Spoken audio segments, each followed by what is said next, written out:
Today from Matthew we hear of the transfiguration of Jesus on the mountain, in sight of Peter, John, and James. And I know you've heard this before. The Greek word for transfiguration is metamorphosis. That's the word. But it doesn't quite fit, I don't think, in our context at least. From our context, or from my context, maybe I'm too tied up in my years as a study of biology. I always think of metamorphosis. The first vision is a caterpillar changing into a butterfly. But the story is that Jesus allows himself to be seen as who he really is. A divine entity of which the thunderous voice above confirms. So in my way of thinking, Jesus isn't transformed into God on earth. Jesus already is God on earth. And he's allowing these three disciples to see that. And based on what is about to happen further on in the story, happen to God on earth, it is necessary that the revelation be made with witnesses.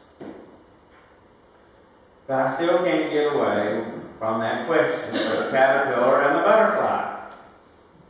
It's hanging over me. Is the caterpillar the butterfly, or is the butterfly the caterpillar? Which one is its real self?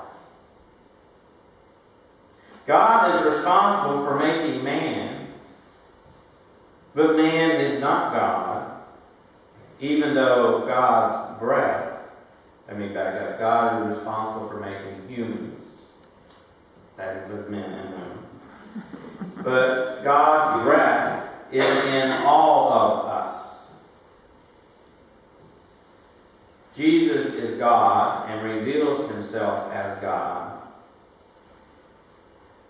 on the mountain, but then assumes his human form so as to be subjected to suffering through his humanness, and then on to glory after his resurrection. Lots of analogies here, lots of statements. But I'm still missing something.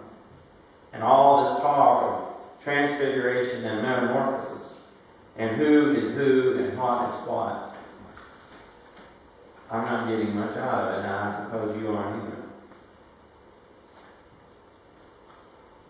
And here's a bit of what I think is missing. In all this talk of radiance divine, and clouds, and building dwellings for celestial visitors, when God spoke from heaven and said, "This is my Son, my beloved. With him I am well pleased. Listen to him." At that moment, the men in this case, the humans present, fell to the ground in fear, immobilized.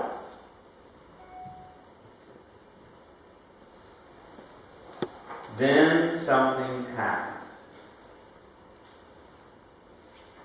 You might have overlooked it, or not even heard it when I read it, even though I tried to be a little emphatic with it.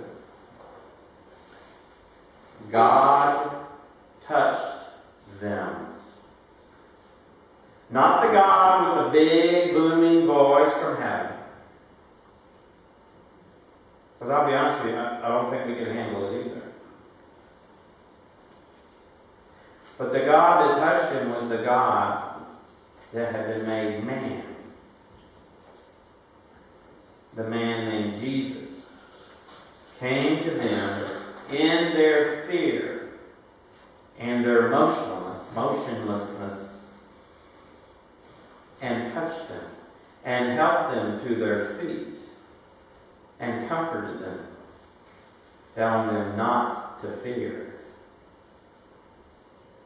No one else was around to do this.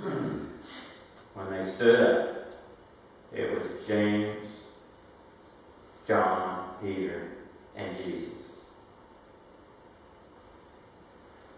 All the excitement, all the Hollywood special effects were not there. It was those 4 persons. And here's what I get from this. Fear is the most powerful, paralyzing agent known. It can stop us in our tracks, make us motionless, cause us to see things that aren't there and to overlook the obvious. Fear and the momentum of being unmoved causes much suffering and pain in this world. Much. From the threat of war in the Crimea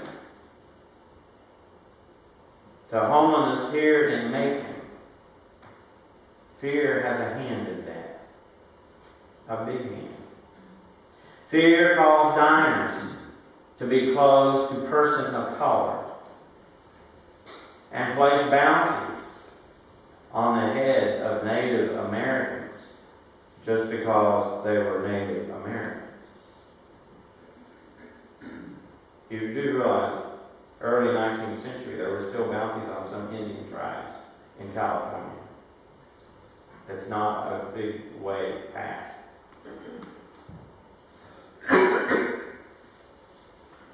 Yet, through the touch of this man Jesus, to the 3 men lying on the ground, fear was overcome at that moment.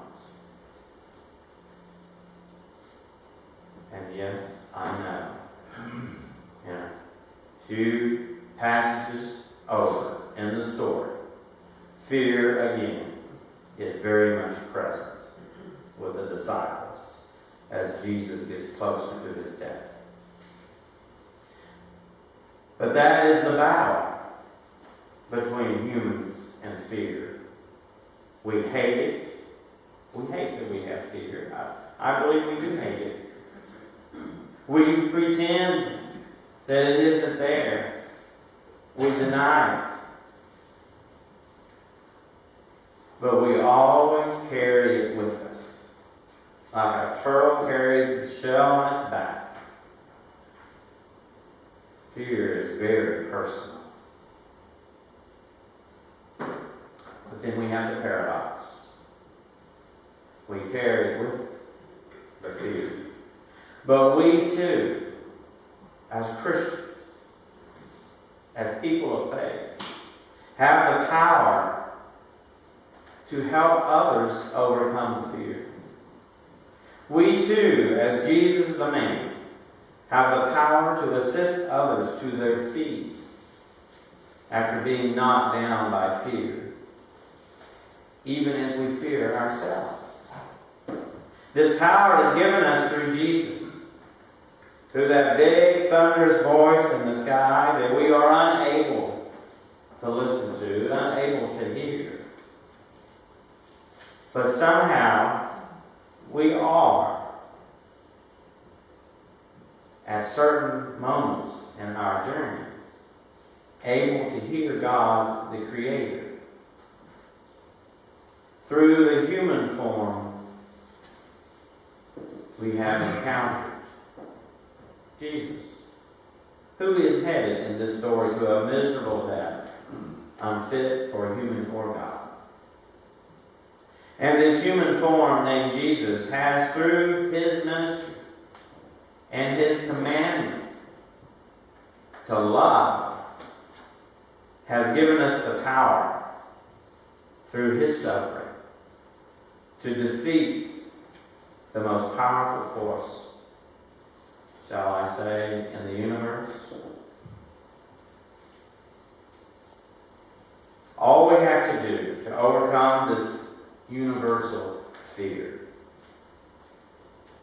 is to overcome our own personal fear of using that power. And I'll be the first to admit that's not easy. And Jesus didn't tell us it was going to be easy.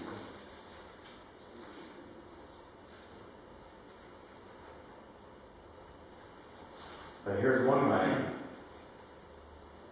And that is through reaching out and vulnerability. I know you're getting tired of hearing the V word, vulnerability. But I'm going to continue to use it.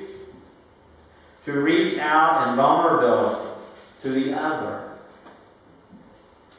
To the people that you're afraid of. And yes, it's like sometimes you pet a really pretty dog and it bites you. Sometimes you get bitten. But we are called to continue to reach out in vulnerability and be present to those and for those in any kind of need.